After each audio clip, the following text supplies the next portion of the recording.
ahead and get started. As I mentioned earlier, by the end of this video, we're going to discover who is Johnny Dunn. I mean, we know, YouTuber and all that, but we want to know, from when you were a little kid, growing up, your whole family history. We want to know everything. We want to know what your blood type is by the end of this video.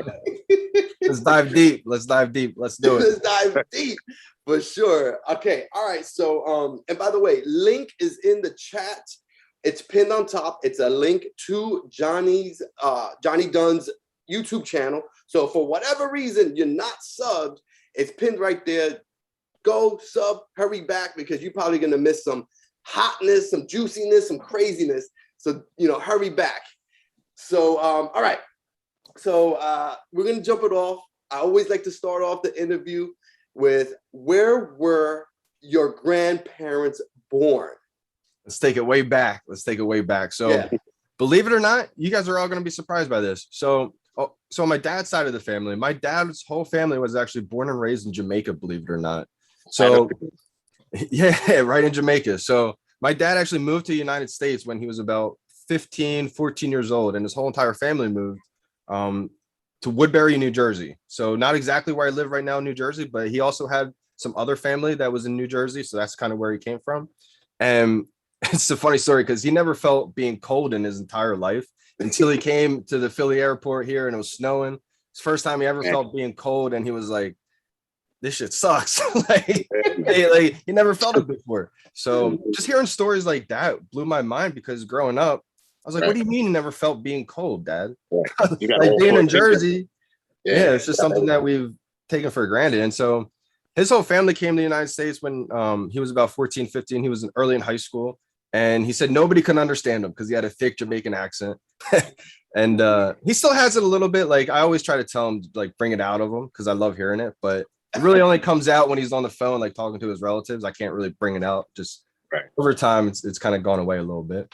And so that's always like an interesting story. Nobody ever expects that from me. And then on my mom's side, she was actually, her parents were, I believe, I'm not sure where they were born, to be honest, but they all grew up in New Jersey, almost around the same area where I live right now.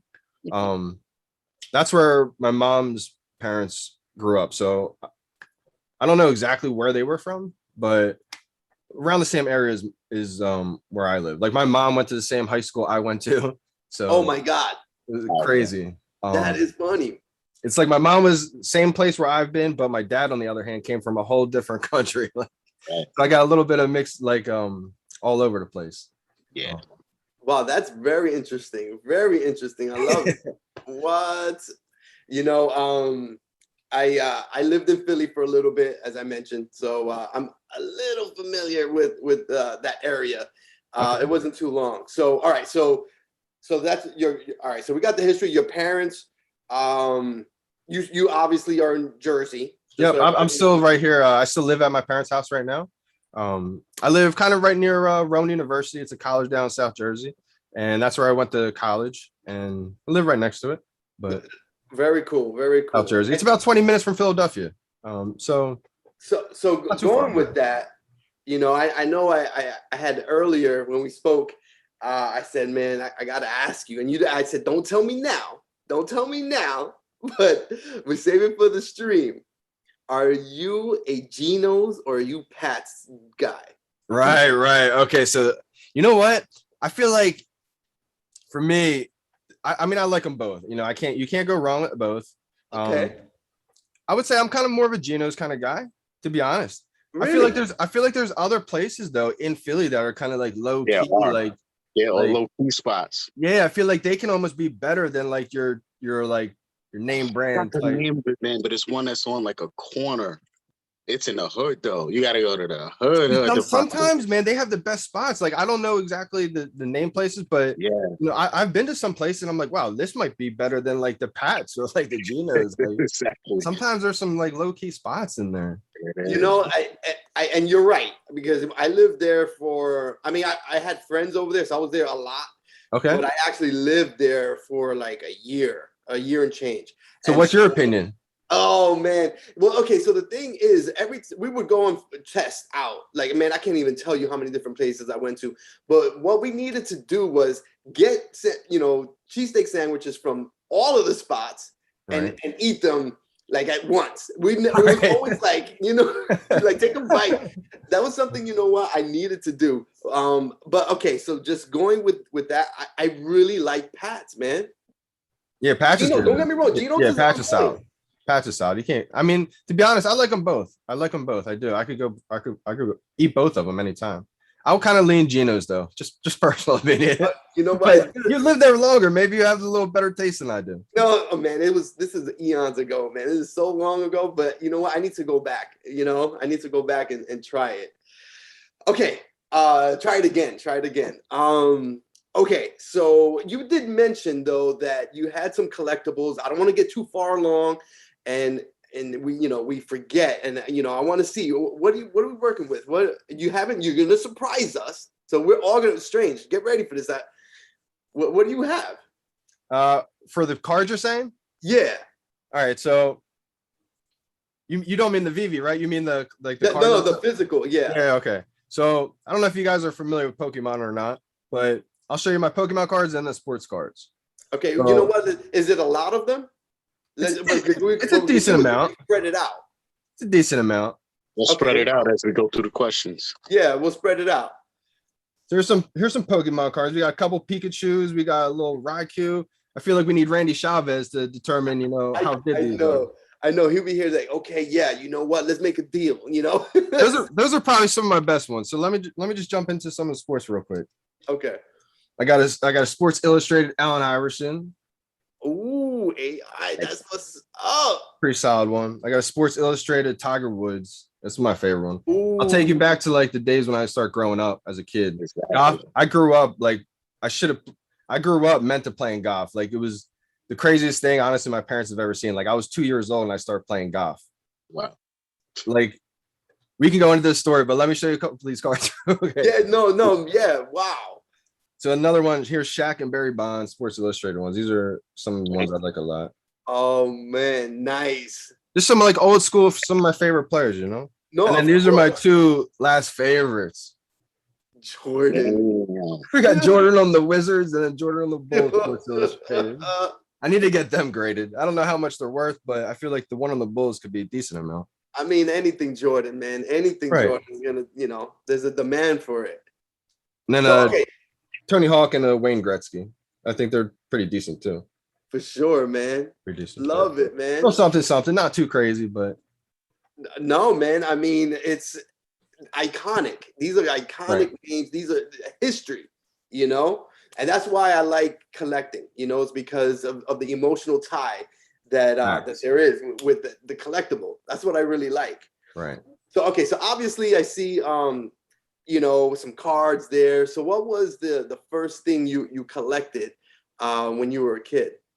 Wow. So bringing it back to the cards and everything, it was the Pokemon cards. It was I wasn't really collecting it. I think I was honestly collecting them at the time just because all my friends were collecting the Pokemon cards. I wasn't like super into them. But my mom found my Pokemon cards last year when all the whole Pokemon buzz was going all crazy. Everybody, it dawned on me. I was like, wait, I still have my Pokemon cards. That thing. So let me check this. Like, this could be some money here. So I remember my mom saves everything I ever did. So I was like, Mom, do you still have these Pokemon cards? And she found them, and I was looking through them, and I found out people were telling me like, yeah, you got like a couple $1,000s here. And I was like, all right, cool. Like I got to sell them. So I went to try to sell them, and because I needed the money at the time, and I was like, if I could make $2-3 grand right now, it'd be great. But then I figured out you have to mail them off to PSA. That takes like 6 to 12 months, and I felt stuck. I was like, dang, okay. But I was also trying to figure out what NFTs were all beginning of the year because Gary Vee, I heard him talking about all 2020 NFTs. And I was like, I don't understand it. I didn't understand NBA Top Shot, how LeBron James video clip was selling for thousands. I was like, that doesn't make sense to me. So also in the same time, I come from that mainstream world. That's why if Vivi's done this to me, I know it's going to do it to everybody because I was one of those people who didn't get it. But I think it was me researching the NFTs and then the Pokemon cards, the like all the search history in there led me to finding the Alcon, Ikomi Pokemon YouTube video. And when I found that, I was just like, what is this? I'm watching it. And he talked about how like digital collecting, how you can just like sell it instantly. And I'm like, oh my gosh, this is it. Yeah. He's like, this solves the I had the problem. aha moment. Yeah. I was like, oh my gosh. So I start freaking out. Yeah. One thing I wish I kind of regret doing or not doing was just vlogging all of my actions from March 1st to like the March 22nd. Because I was like pacing behind my house. Like I didn't leave my house, just researching crypto, Ecomi, who David and Dan were, Veve, NFTs. Like I was going insane because it just felt red hot. And I had to learn so much. It was a crazy time back then. No, for sure, man. It's like drinking from a fire hose, man. It's no joke. It's no joke. I'm just, you know, a few months in myself. Strange has put me on, and you know, I'm eternally grateful to Strange for, you know, putting me on to this whole thing and educating me. You know, one tidbit I gotta let you know is Johnny also deserves some credit too. I don't think I ever told you this. For what? But one thing I picked up, all right, so I got the whole, you know, the initial stuff from VV Vault, you know, monitor your phone, optimize, make sure you put yourself in the best position. But when I started, because I used to like, I'm always a fly on the wall. I'm the type, I'll be subscribed to you for like a month and won't even say anything. I'll just like your video and I won't even say anything. So like, I used to come on, like, what's weird is like, I'm a night owl. And I could never find anybody on doing anything with Veve. It would just be dead. And then sometimes I would catch you on late. I'm like, who is this guy on mad late? Like up when I'm up talking about Veve, yo. So I used to tap in. Then I kind of fell off for a little bit as far as like on a late night. But what I was doing was I was noticing like sometimes you would be on the same time as Veve Ball. So once in a while, I'm like, oh, let me see what's up with this dude. So I pop in. And then one thing I picked up on the timing was like, I noticed you were like only person that really showed people your timing. Right. And when I got to see that visually, it's one thing for someone to be like, oh, press it 1 second after 0. It's like, you do that without any guidance. You're sitting here like after the buy appears, you're going like 1, you know, like, no, you're not. That's what Joe was doing at first. So I had to kind of refine it in my own, you know. So once I saw you visually counting, saying it out loud, then tapping it, I was like, oh, it's like a rhythm. You know, I have my own rhythm. Like some people will go 3, 2, 1, 0. You know, I can't do that. Like I have my own little thing, but it's still a point that it instills the concept of like you still have to use some sort of timing and rhythm, and it's all these things involved. So I kind of just melded it all down. And then, you know, pass it on to my guys, you know, pass some links to your channel, all the guys' channel. Awesome. That's how I just bring people in, man. I try to make it easy for them. And you guys make that easy for us to do.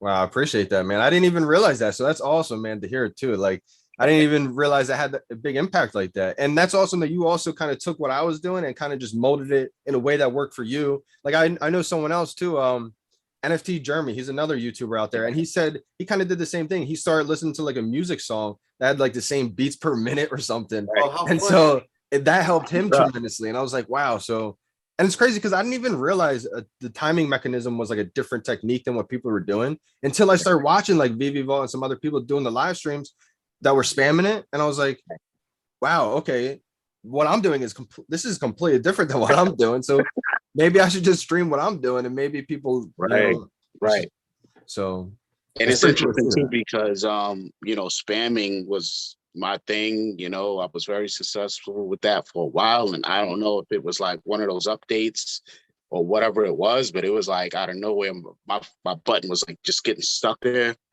And then I was like, nah, I have to figure something else out, bro. I can't be sacrificing these drops, especially with this. So yeah, man, it took a while to get the timing down. Thank God they made that that little application that we got out there to help us out. You know, Nexus made that, right? Nexus and It's Wonderful. He made that like practice thing where you could practice it. I didn't really do that, but that's an awesome thing for people to actually do it because I'm sure it helps. It is, man. It is. I like to use it right before the drop to kind of, get that muscle memory. That's right. That's actually a great idea. I should start doing that. Yeah, I've been striking out on the drops too. Because what's crazy is Today was extremely frustrating because I know my timing was on point. I know you thought that you were late, but even when you showed the replay right away, I was like, nah, you weren't that late, bro. Like, I felt like I was better than I have been recently, but maybe just this tad late. It's crazy. Today was, everybody said today was strange, right? Like, it definitely was. And then, like you said, like I've been a little iffy on the last comic drops because I've been pressing like early a little half a second. And you know it's a wrap if you do that. I'm so scared to do it So early. it makes you right. So then it makes you want to tend to press a little on the later side the next chance you get. And that's where practicing right before the drop kind of realigns you again to where you're not just like, oh, the last time I tried this was last week and I failed.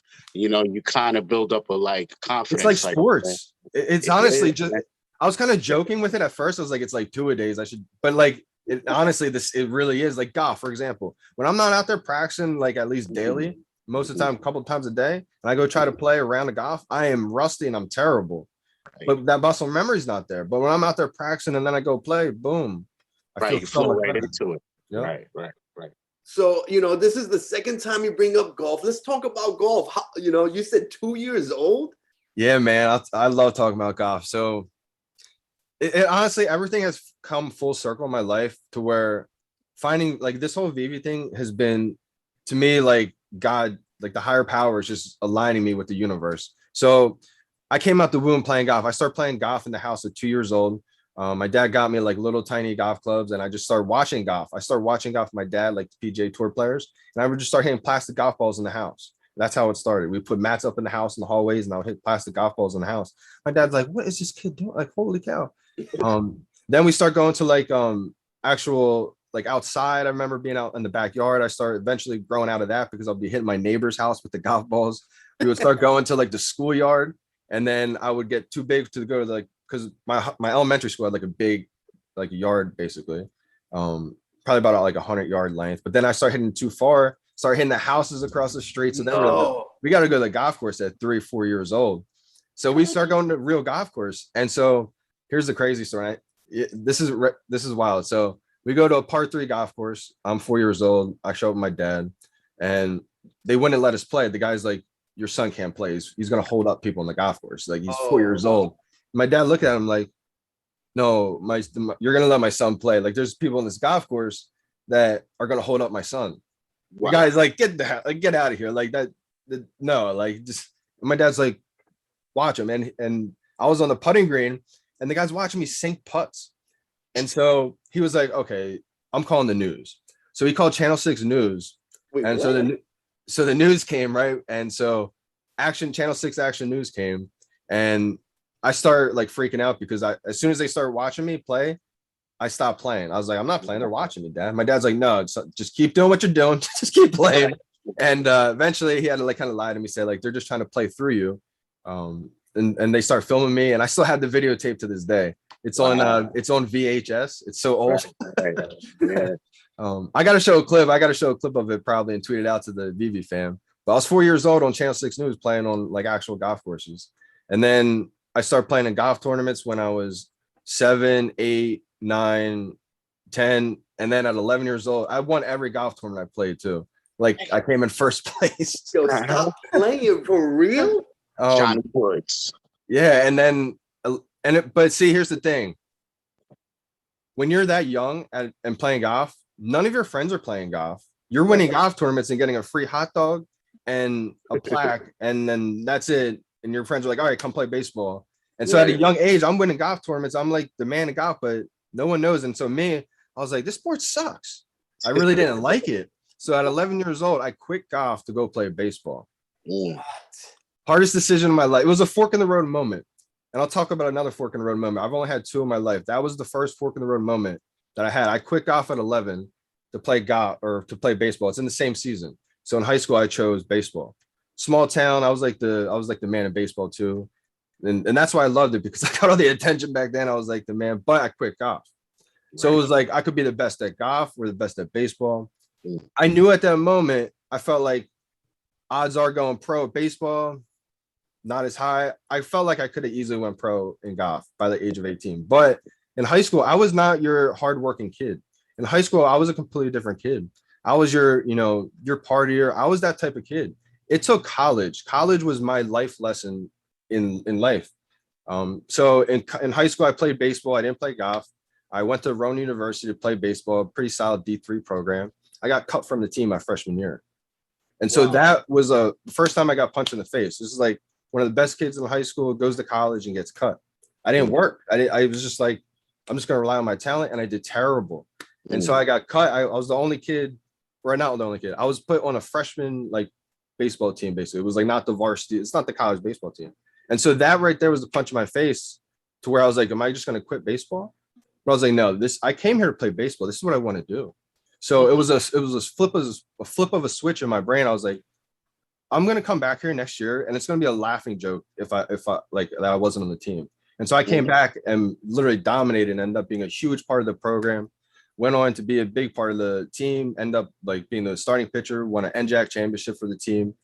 I still wanted to play baseball after college. I just never got an opportunity. And so that was the moment though. Like it all came full circle because the same coach who cut me my freshman year started me as the starting pitcher in the most important game of the college my last year there. So not my last year there, but the last year he was there. I was like a junior, I think, in college. And I won. So it was a crazy moment. I still have the YouTube video. If you scroll all the way down on my channel, it's like, it has the highlights of that game and everything. And it was a crazy moment because we talked after the game. I got interviewed with the coach and everything. And like looking back at it, that was the flip of the switch. It lit a fire that never got put out because everything that I learned, I never like believed in the hard work. But like for the first time in my life, I saw it actually happen. I saw it with my own eyes. I put the work in every single day and I got literally so much better. I was like, it was like, I just believed in it at that point. So I'm just transferring everything I learned in my college careers into golf today because I'm trying to get my golf game back. That's why I've been going hard on golf because I think I can get it back.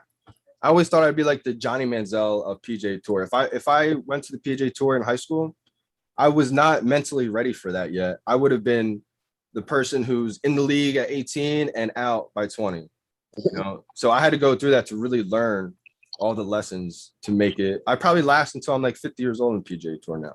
So that's how I see it. Dude, that's crazy. It's wild, man. Wild. I was born to play golf. What the heck? So you're playing golf daily.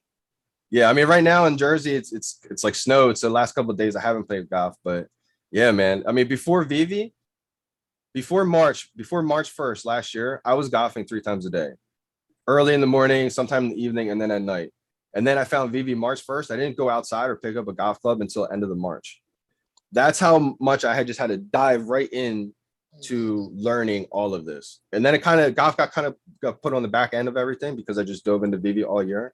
Yeah. But golf's something I'm going to pick up and not pick up, but like really try to do something with golf for the rest of my life. Yo, I mean, obviously 2 years old, you were killing it. And look, winning tournaments and everything. So yeah, man. It's there, bro. It's there. Yeah. And I just had to learn what I had to learn in college baseball. Like I know, like I have full belief in myself. If I just keep working at it for the next couple of years, I'm going to be where I need to be. So like my whole motto is all about like never giving up. Like that's why I made all this music. I don't know if you guys ever knew, but like I made music too. And it's all like motivational music. I was making it for myself really, just to, it helped me like stay motivated and everything. And then some people liked it, some people didn't, but like it grew its own following just because the people that vibed with it rocked with it.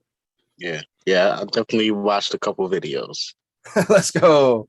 That's it, man. Let's go. And I like to support the little guys like me. You know what I'm saying? Right. No, I mean, look, the thing is, there's a lot of talent out there, and it's unknown. People don't know, and the talent is better than the people that are famous.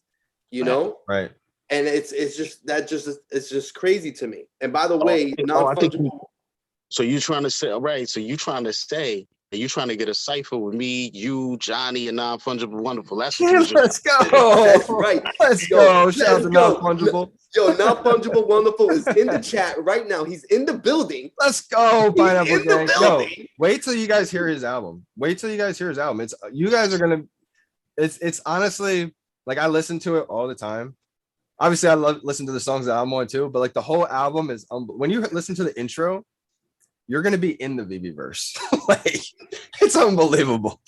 Ooh, yeah, let's do it. Let's do it. I saw him rhyming with the postman, doing all types of crazy. Yeah, man, that's awesome, dude. My brother's an actual postman too. Like, he's actual letter carrier, I guess the technical word is. But yeah, he's a mailman. So I showed him the song too. He was loving it. He was like, "What?" I was dying. I was like, "Yeah, man, yo, non-fungible, wonderful in the building. What up, man? You know, I gotta lock you in. We try to lock in an interview, but we had some stuff come up. But we're gonna lock him in soon.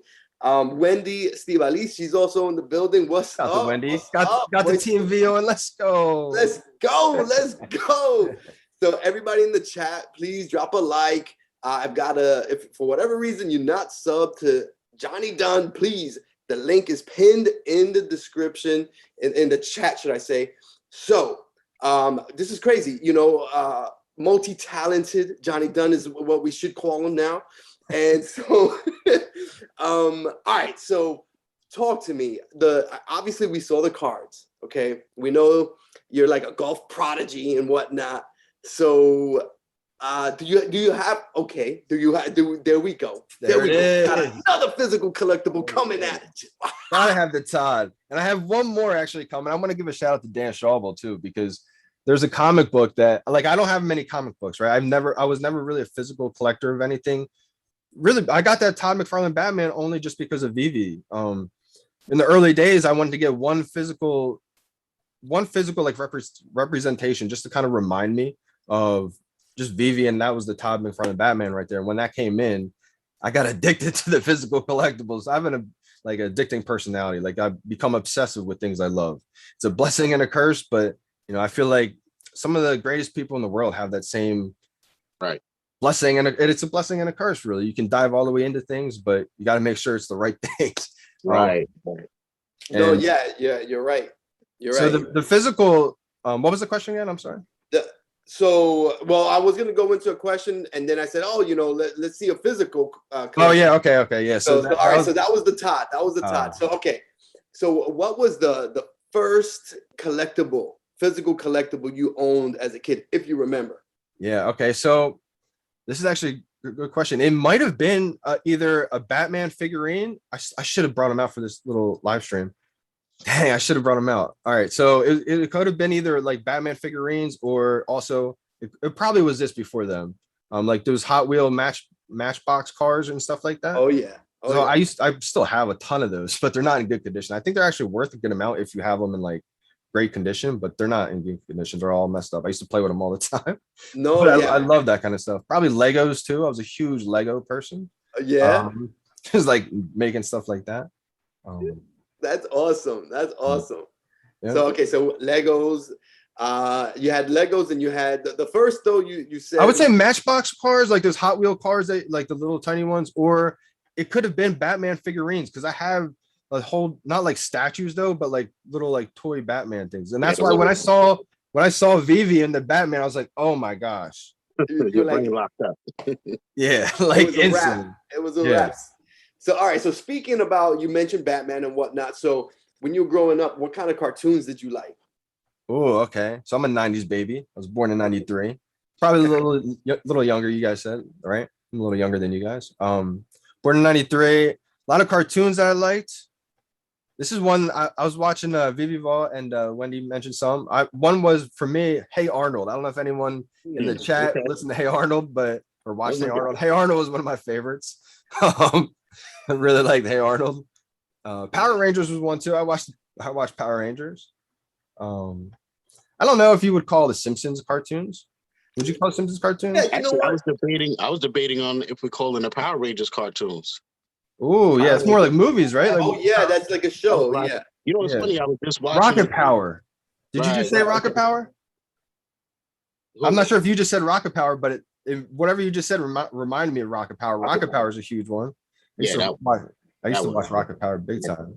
I just seen a special on the first Black Power Ranger today. It was like an update on him and stuff, and he was talking about how like now the Power Rangers is, you know, blowing up again. He's been doing like nonstop Comic-Cons and this, that, and the third. He was saying how like Saban, that company that put that out, like they never got residual checks. And that's like the lifeblood of actors is the residuals usually, you know? And he was like, it took years for him to actually get paid, you know what I'm saying? But it came from him having to do other stuff. And that was predicated on us making it relevant again, you know what I'm saying? But he was like a highly beloved Ranger. I guess, you know, his first Black Ranger, literally Black Ranger. But you know, he was saying like he goes to like Thailand and Philippines, and he's like, you know, people will come up to him and talk to him. He don't know what they're saying, but he knows that they know him and they like him. He's like, yeah, it's cool. You know what I'm saying? But that show was cool, man. I don't know if you guys heard about one of the